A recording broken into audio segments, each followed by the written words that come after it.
जी हाँ, नमस्ते दोस्तों। ये एसडीएम एजुकेशन हब है ना? और क्लास 11th की जो एग्ज़ाम होने वाली है इस बार, वो बहुत इम्पोर्टेंट है ये वीडियो।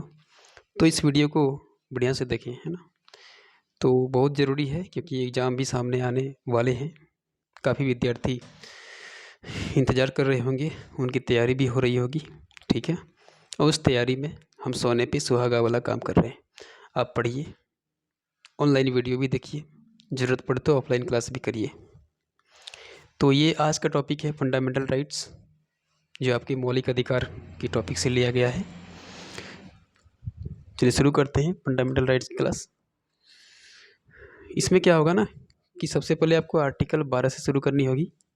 आर्टिकल 12, है ना? क्योंकि आप देखेंगे कि संविधान की अनुच्छेद 12 से लेके अनुच्छेद 35 तक, इसमें मौलिक अधिकार के बारे में वर्णन है, मौलिक अधिकार के बारे में जानना है।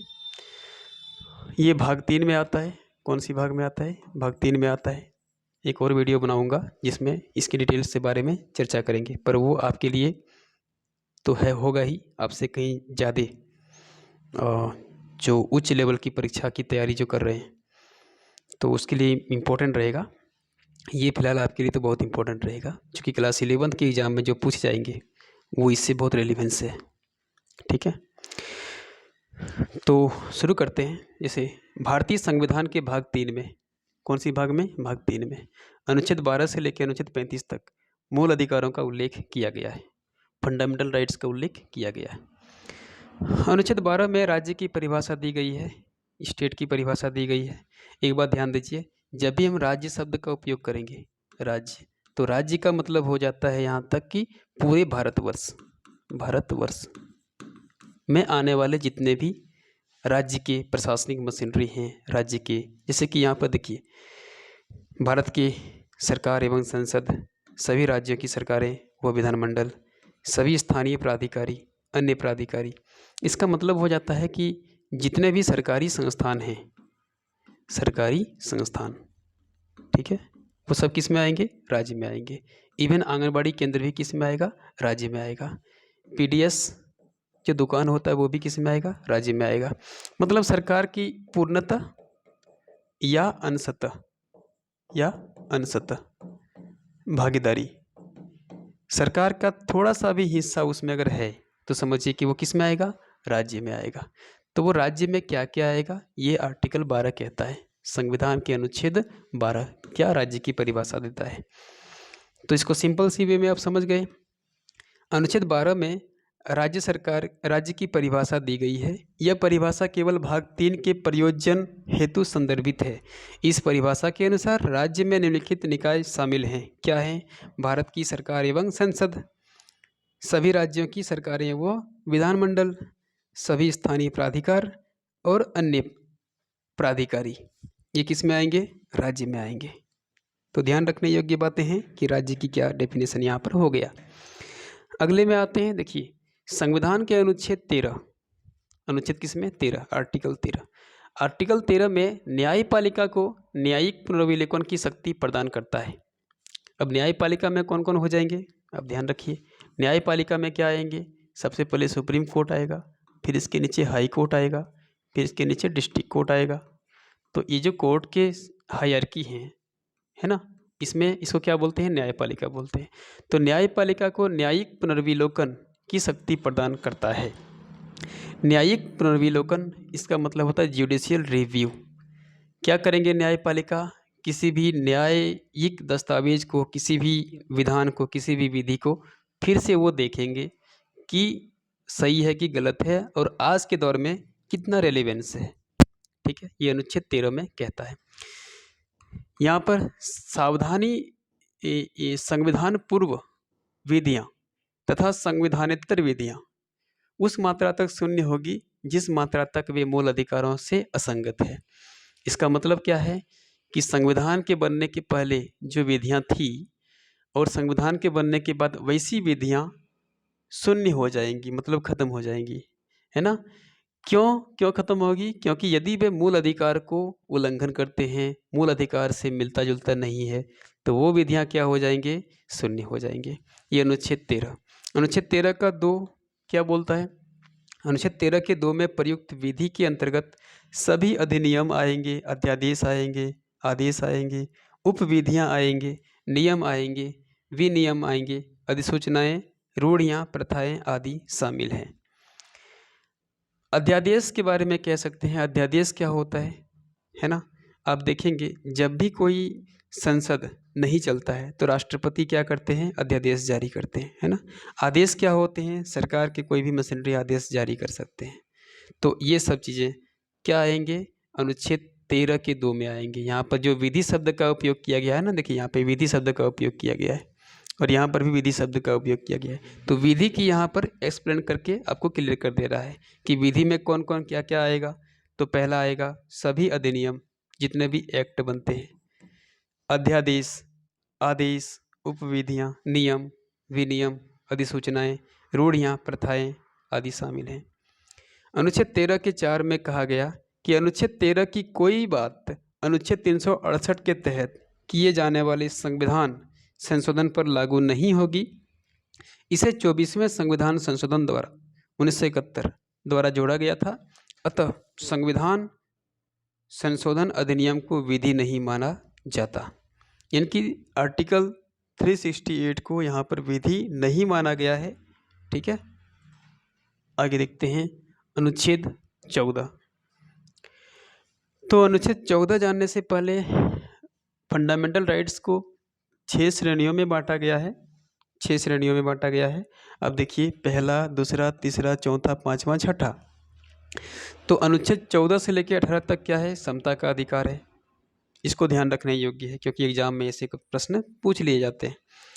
14 से लेकर 18 तक क्या है? समता का अधिकार है। अनुच्छेद 19 से लेकर 22 तक क्या है?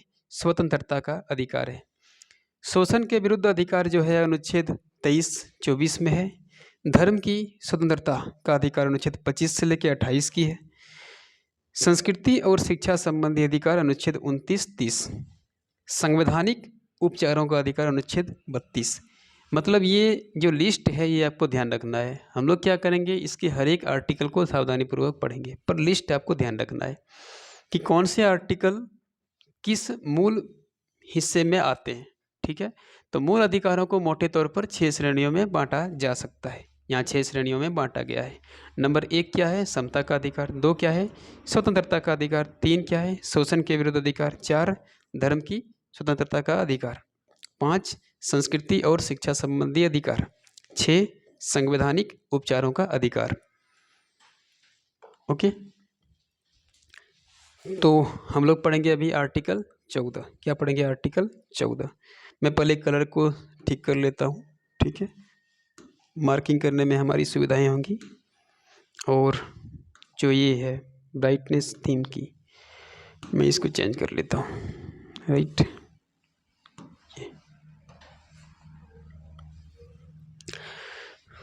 ये पढ़ेंगे अनुच्छेद क्या? 14। तो समता का अधिकार कहाँ से कहाँ तक है? 14 से लेकर 18 तक है। अनुच्छेद 14 पढ़ें। अनुच्छेद 14 में विधि का शासन, रूल ऑफ लॉ निहित है। क्या है? रूल ऑफ लॉ, विधि का शासन। यह संविधान का आधारभूत लक्षण भी है, होना चाहिए। विधि का शासन होना चाहिए, मतलब यहाँ जो है विधि ही सब कुछ है। अनुच्छेद 14 में नैसर्गिक न्याय यानी कि नेचुरल जस्टिस का सिद्धांत भी निहित है। एग्जाम में पूछा जाएगा कि नेचुरल जस्टिस का सिद्धांत किस में निहित है, तो आर्टिकल 14 में है। अनुच्छेद 14 में व्यक्ति शब्द का प्रयोग किया गया है, जिसका अर्थ यहाँ पर व्यक्ति शब्द का क्या अर्थ है? भारत के राज्य क्षेत्र में रहने वाले प्रत्येक व्यक्ति, माने इंडिया के भीतर रहने वाले जितने भी व्यक्ति हैं उनमें से सब, जिसमें गैर नागरिक भी होंगे, वैदिक व्यक्ति भी होंगे, को विधि के समक्ष समता का अधिकार उपलब्ध है। मतलब ऐसे व्यक्ति जो नागरिक नहीं है और ऐसे व्यक्ति जो विधिक व्यक्ति है, राइट, इन दोनों को क्या है, मतलब अनुच्छेद जो हमारे मौलिक अधिकार दिए गए हैं, जितने भी आर्टिकल हैं, वो सब क्या होगा? समता का अधिकार उपलब्ध पाएंगे। खास करके अनुच्छेद 14 से लेकर 18 तक वो समता के अधिकार को पाएंगे। समता के अधिकार के अपवाद कौन हो सकते हैं? तो नंबर 1 में है विदेशी राजनयिक। इसका मतलब जो विदेश से आते हैं हमारे यहाँ डिप्लोमेसी करने के लिए, वो अनुच्छेद 361 के तहत राष्ट्रपति व राज्यपाल को अनुच्छेद 105 के तहत संसद तथा अनुच्छेद 194 के तहत विधायक। फिर अनुच्छेद 361 के तहत प्रेस को आएगा। ये सब समानता के हक के अपवाद हैं। ध्यान रखिए, ये सब समता के अधिकार के क्या हैं? अपवाद हैं। तो कौन कौन अपवाद हो गए यहाँ पे? 3 आर्टिकल आपको ध्यान रखना है। एक 361, एक ध्यान रखना है 105, एक ध्यान रखना 361 का को। 361 में क्या आएगा? राष्ट्रपति आएगा, ठीक है, राष्ट्रपति। 105 में क्या आएगा? सांसद आएंगे, सांसद। और 194 का जो अनुच्छेद है 194, इसमें क्या आएंगे? विधायक आएंगे। और 361 का क के तहत क्या आएगा? प्रेस आएगा, ठीक है, ये सब आएंगे इसमें। तो आर्टिकल 14, अगला स्लाइड देखिए। आर्टिकल 15 क्या बोलता है? अनुच्छेद 15, यह अनुच्छेद धर्म, मूलवंश, जाति, लिंग तथा जन्म स्थान के आधार पर किसी भी विभेद का प्रतिषेध करता है, ठीक है। मतलब विभेद नहीं होगा। किस आधार पर नहीं होगा विभेद? विभेद यदि धर्म मामला हो, मूलवंश के मामले हो, जाति, लिंग, जन्मस्थान, इन सब के आधार पर विभेद नहीं होगा। यह अधिकार केवल भारतीय नागरिकों को उपलब्ध है। ध्यान रखिए, सिर्फ इंडियन सिटीजन को उपलब्ध है।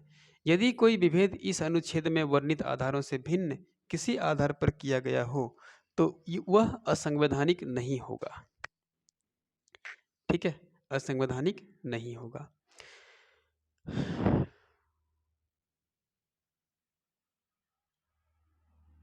जैसे इस सूची में जन्म स्थान का वर्णन है, किंतु यदि विभेद निवास स्थान के आधार पर हो तो वह अवैध नहीं होगा, ठीक है। फिर ध्यान रखिए अनुच्छेद 15 का 3, 15 के 3 में यह स्पष्ट किया गया कि राज्य स्त्रियों और बच्चों के लिए विशेष उपबंध कर सकता है।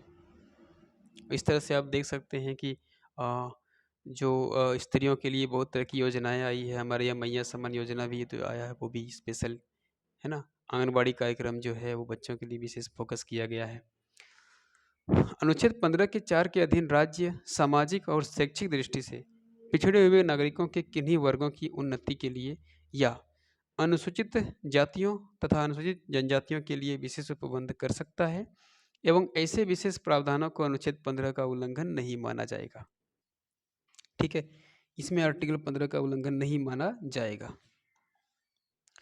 अब आर्टिकल 16 आइए। आर्टिकल 16 में देखें क्या बोलता है। आर्टिकल 16, अनुच्छेद 16, इस अनुच्छेद के 5 खंड हैं, जिनमें से पहले 2, 16 का 1, 16 का 2 में लोक नियोजन के विषय में अवसर की समानता है। लोक नियोजन, लोक नियोजन क्या चीज़ है बताइए? जब भी कोई वैकेंसी निकलता है, जब भी कोई बहाली निकलता है, तो उस समय अवसर की समानता देगी, अनुच्छेद 16, ठीक है। इक्वलिटी ऑफ अपॉर्चुनिटी की गारंटी दी गई है, ताकि अनुच्छेद 16 का, जबकि अनुच्छेद 16 का जो 3 है, 16 का 4 है, 16 का 5 है, में इसके साधारण अपवाद दिए गए हैं। अनुच्छेद 16 का विस्तार सिर्फ उन पदों तक है जो राज्य के अधीन है, जो राज्य के अधीन है। गैर सरकारी संस्थाओं या निजी क्षेत्र की कंपनियों द्वारा दिए जाने वाले पदों के संबंध में यह अधिकार लागू नहीं होता। यहाँ पर देखिए, ऐसी संस्था जो गैर सरकारी है या ऐसा संस्था जो निजी क्षेत्र की आता है, जैसे मान लीजिए आपकी कोई कंपनी है, तो वहाँ पर ये आर्टिकल लागू नहीं होता। सर्वोच्च न्यायालय ने अनुच्छेद 16 का 4 एवं 16 का 4 का ख के तहत राज्य द्वारा आरक्षण प्रदान करने की शक्तियों पर कुछ सीमाएं भी निर्धारित की है। आरक्षण की अधिकतम सीमा कितना होनी चाहिए? 50% तक होनी चाहिए, ये मात्रात्मक सीमा है। आरक्षण की अधिकतम सीमा कितनी होनी चाहिए? 50% तक होनी चाहिए। क्रीमी लेयर का सिद्धांत भी दिया है, जो गुणात्मक बहिष्कार है। पिछड़ेपन और प्रतिनिधित्व की अपर्याप्तता, समग्र प्रशासनिक दक्षता आवश्यकता की आवश्यकता जो अनुच्छेद 335 की अनुपालन में हो, पिछड़े वर्गों की पहचान का न्यायिक पुनरावलोकन हो सकता है।